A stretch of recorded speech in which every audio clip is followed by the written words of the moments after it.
It's raining in Santa Monica, not a gentle rain, the kind that pounds the pavement and makes you run for cover. Eugene Allen Hackman is leaving a restaurant. It's late, almost midnight. He's had dinner with friends.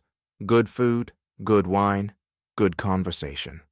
He pulls his coat tighter and heads toward his car. And then he sees something that stops him cold. A station wagon parked at the edge of the lot, windows fogged up. But through the condensation, he can see shapes inside. Small shapes. Children. A woman in the front seat. 2 children in the back, huddled together under blankets, trying to sleep in a car while the rain hammers down around them. Most people would have kept walking. It's late. It's raining. Someone else will help them. But Eugene Allen Hackman isn't most people.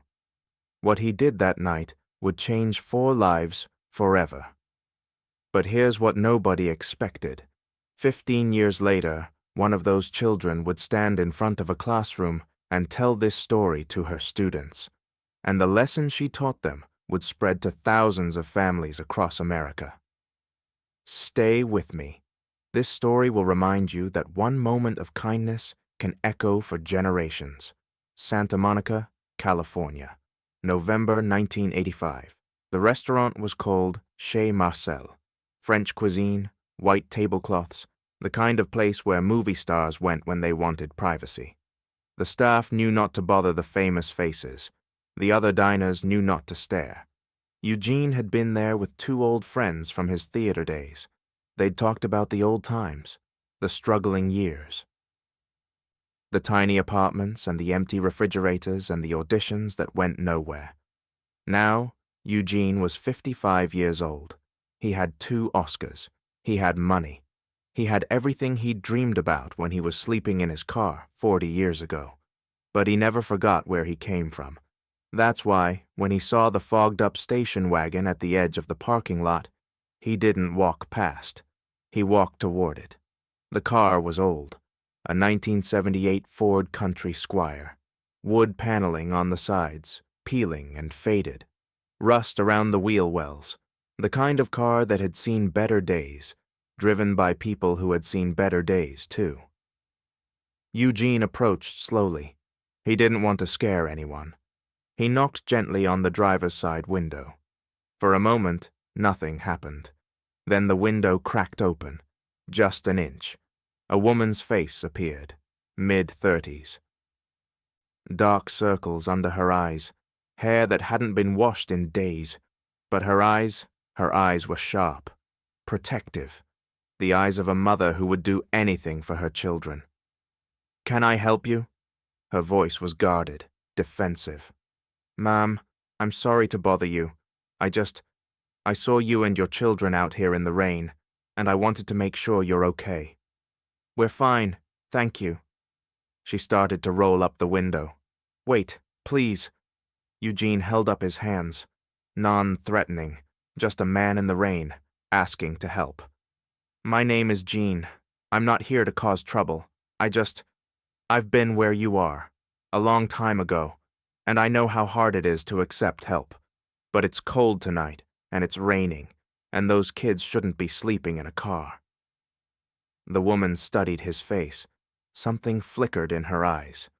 Recognition, maybe. Or maybe just the realization that this stranger wasn't going away. "You're him, aren't you? The actor." "I'm just a guy who wants to help, that's all." In the back seat, a small voice spoke up. "Mommy, who's that man?" The woman turned to her children. 2 girls, one about 10 years old, the other maybe 7. Both of them peering through the gap in the seats, curious and scared. "It's nobody, sweetheart. Go back to sleep." "Ma'am," Eugene said quietly, "I'm not going to leave you out here. Not tonight. I have a friend who owns a hotel nearby. I can get you a room, a real bed, hot water. You and your girls can rest. No strings attached. I can't afford. I'm not asking you to pay. I'm asking you to let me help." The woman's chin trembled. She was fighting it, fighting the tears. Fighting the pride that told her she should handle this alone. "Why?" she whispered. Why would you do this for a stranger? Eugene was quiet for a moment. Rain dripped down his face. He didn't seem to notice. Because 40 years ago, I was sleeping in a car too. I was broke. I was scared. And someone helped me. A stranger who didn't have to. He bought me a meal. He gave me $20. He told me things would get better. Eugene's voice caught. I never got to thank him properly.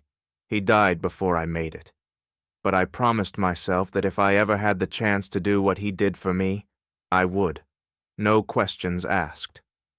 He looked at the two little girls in the back seat. Please, let me help. For them. The woman's name was Linda Martinez. 3 months ago, she had been a secretary at a law firm in San Diego. She had a small apartment. A stable job. A life. Then the firm closed. Budget cuts. Last hired, first fired. Linda had savings. Not much, but enough for a few months. She looked for work. She applied everywhere. But jobs were scarce, and single mothers with 2 children weren't at the top of anyone's list. The savings ran out. The rent came due. The landlord wasn't sympathetic. Linda sold everything she could. The furniture, the television, her wedding ring from a marriage that had ended years ago. She kept only what mattered: clothes for her girls, some food, and the old station wagon her father had left her when he died. She told her daughters they were going on an adventure, a road trip. They'd see California, find a new place to live, start over somewhere better. The girls believed her. Children trust their mothers. But the truth was, Linda had no plan. No destination, just a vague hope that something would work out, that some door would open. The door that opened was Eugene Allen Hackman's. The hotel was called the Fairmont, one of the nicest in Santa Monica. Eugene knew the manager. 1 phone call and a suite was ready.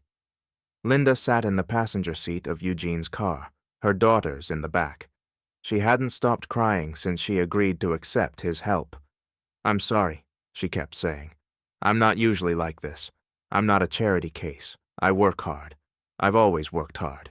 It's just, everything fell apart so fast.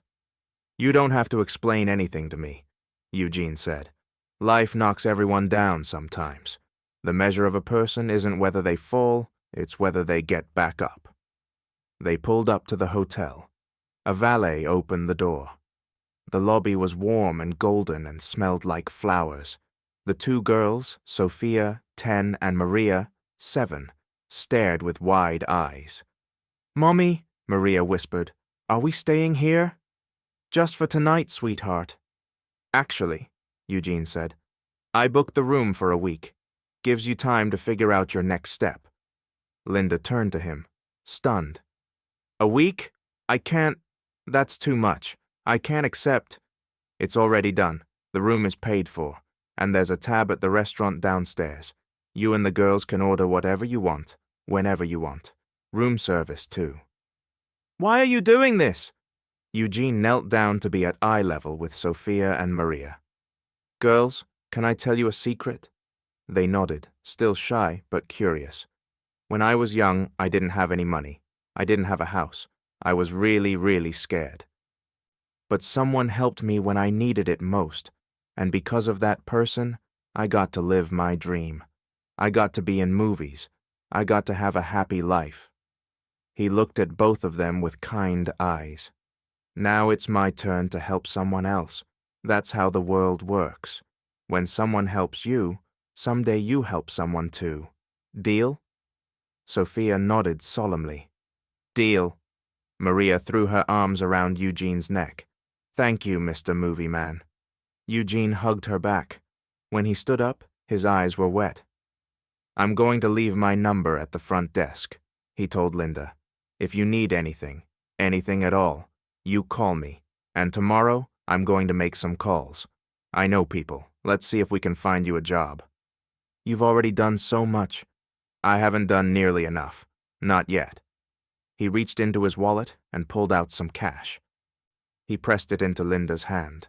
For groceries, for whatever the girls need. No arguments. Linda looked at the money. $500. I'll pay you back, she said, her voice fierce. Every penny, I swear. I know you will, but not to me. Someday when you're back on your feet, you find someone else who needs help, and you pay it forward. That's the only repayment I want. Linda couldn't speak. She just nodded, tears streaming down her face. Eugene stayed for another few minutes, making sure they were settled. He ordered room service for the girls. Hamburgers, fries, chocolate milkshakes. The kind of meal that feels like a celebration when you've been eating gas station food for weeks. When he finally left, Sophia ran to the window to watch him go. "Mommy, is he an angel?" Linda wiped her eyes. "I don't know, sweetheart. Maybe." The next morning, Eugene made calls. He knew a producer whose wife ran a nonprofit. He knew a lawyer who was looking for a paralegal. He knew people who knew people. By noon, Linda had 3 job interviews lined up. By the end of the week, she had a job. Entry-level, not glamorous, but stable, with benefits, with a future. Eugene also made another call, to a friend who owned an apartment building in Santa Monica. A small 2-bedroom had just opened up. The rent was below market. The neighborhood was safe. There was a good school nearby. He put down the first 3 months' rent. He didn't tell Linda. He just told the landlord to say there was a move-in special. When Linda found out months later, she called Eugene in tears. "You didn't have to do that. I know, I wanted to. Why? Why do you care so much about strangers?" Eugene was quiet for a moment. "Because I don't see strangers, Linda. I see people. I see a mother who would sleep in a car to keep her daughters safe. I see 2 little girls who deserve a chance. That's not charity. That's just being human." Linda made him a promise that day. "I'm going to do this for someone else. Someday, when I'm able, I'm going to find someone who needs help, and I'm going to be there for them, the way you were there for me. That's all I ask." Sophia Martinez grew up in that Santa Monica apartment. She never forgot the night a stranger knocked on their car window. She never forgot the hotel room that felt like a palace. She never forgot the man who looked her in the eyes and said, "When someone helps you, someday you help someone too." Sophia worked hard in school. She got a scholarship to UCLA. She became a teacher, not just any teacher. Sophia Martinez became known as the teacher who never gave up on any student. The kids other teachers dismissed? Sophia took them on. The family struggling to make ends meet? Sophia found resources, the students who felt invisible. Sophia saw them, because she knew what it felt like to be invisible, and she knew what it felt like when someone finally saw you.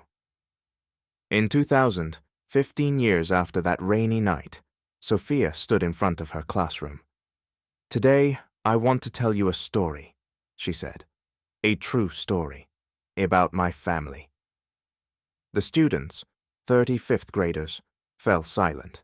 Ms. Martinez rarely talked about her personal life. "When I was 10 years old, my mom lost her job. We lost our apartment. We had nowhere to go. So we lived in our car." Gasps from some students. Others nodded. They understood. "One night, we were parked outside a restaurant in Santa Monica. It was raining. I was scared. My little sister was crying.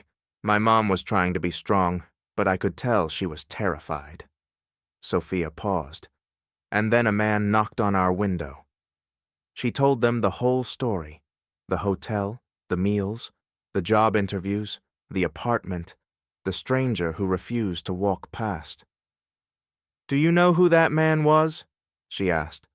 The students shook their heads. "His name was Eugene Allen Hackman. He's a famous actor, but that's not why he matters. He matters because he saw us. When everyone else walked past, he stopped. He knocked on our window. He changed our lives." Sophia walked to the board and wrote a single word. "Ripple. Do you know what happens when you throw a stone in a pond?"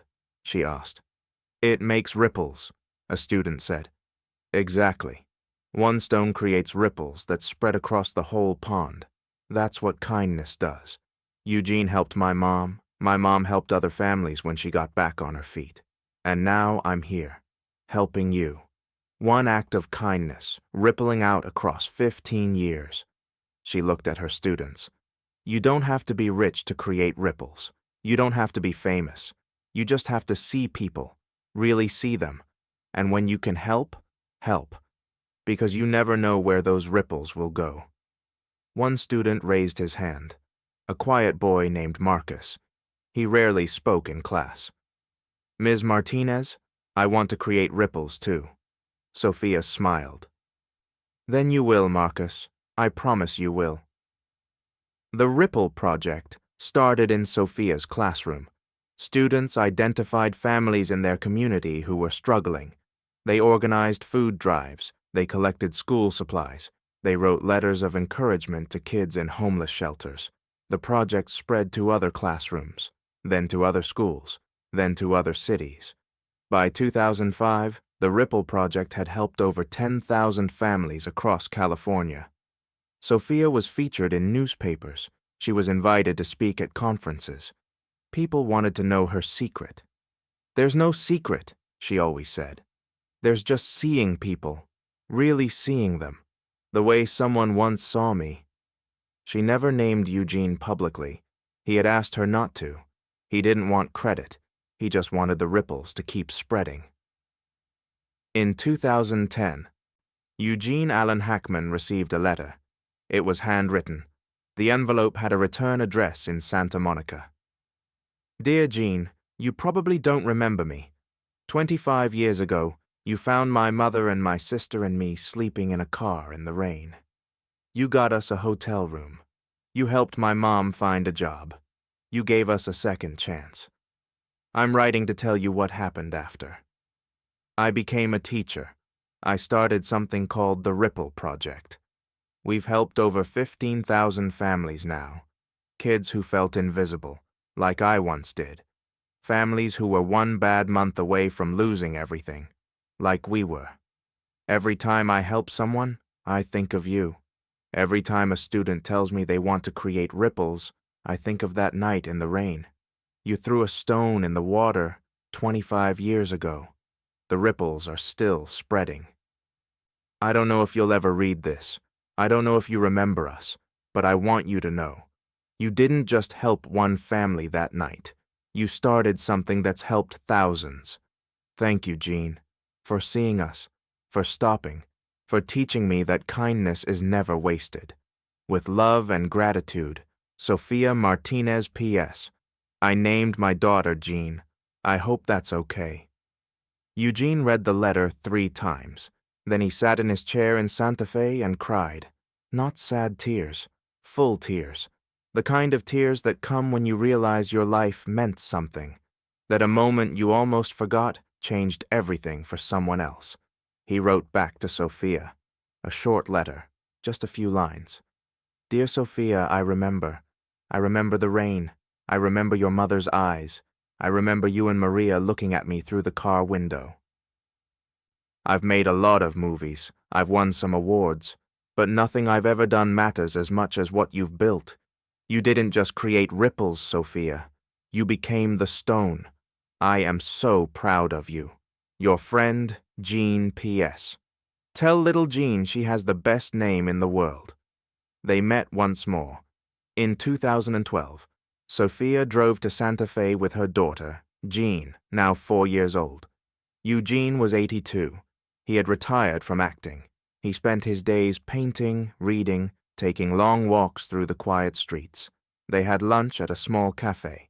Sophia's daughter sat on Eugene's lap, playing with a toy car. She's beautiful, Eugene said. She looks like you. She has your stubbornness, Sophia laughed.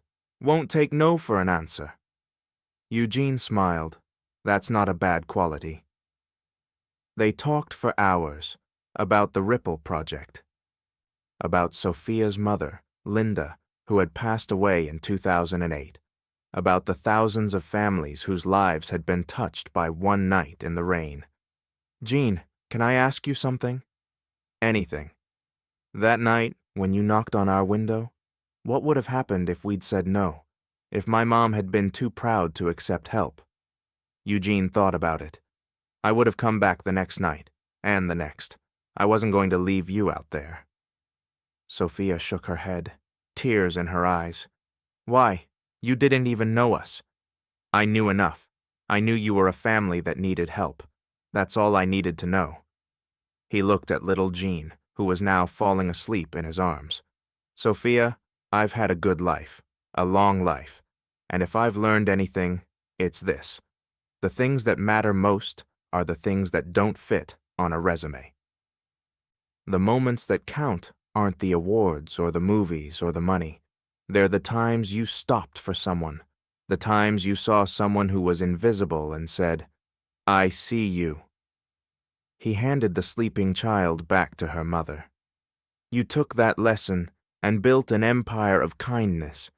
You've done more good than I ever did, and that, Sophia, is the greatest thing I could ever hope for. They hugged goodbye in the parking lot. Sophia never saw Eugene again, but every day when she walked into her classroom, she carried him with her. Every time she helped a struggling student, he was there. Every ripple she created spread from that night in the rain. One stone, thousands of ripples, a legacy that will never stop spreading. They say if you walk through the quiet streets of Santa Fe today, past the adobe houses and the art galleries, you might see an old man walking alone. No entourage, no cameras, no fanfare. Just a man who spent 50 years pretending to be other people, and then spent the rest of his life finally being himself. Eugene Allen Hackman never played the Hollywood game. He never smiled for the cameras when he didn't mean it. He never pretended to like people he didn't respect. And in an industry built on fakery, his authenticity was the rarest thing of all. But perhaps his greatest legacy wasn't any movie he made. It was a knock on a car window on a rainy night. A mother and 2 daughters, a week in a hotel, and the ripples that spread from that moment for decades. Is there someone in your life who saw you when you were invisible? Someone who stopped when everyone else walked past? Hollywood has many legends, but Eugene Allen Hackman was something different. He was the truth in a city of lies. If you want to know the real stories, the ones they didn't put in the magazines, you're in the right place. We are peeling back the curtain on the legends. If this story moved you, hit that like button. It helps more people discover these untold stories. And if you haven't already, subscribe to Eugene Allen Hackman, The Untold Truth, and turn on notifications. We're just getting started. Leave a comment below. Who saw you when you were invisible? I'll see you in the next video. Stay real.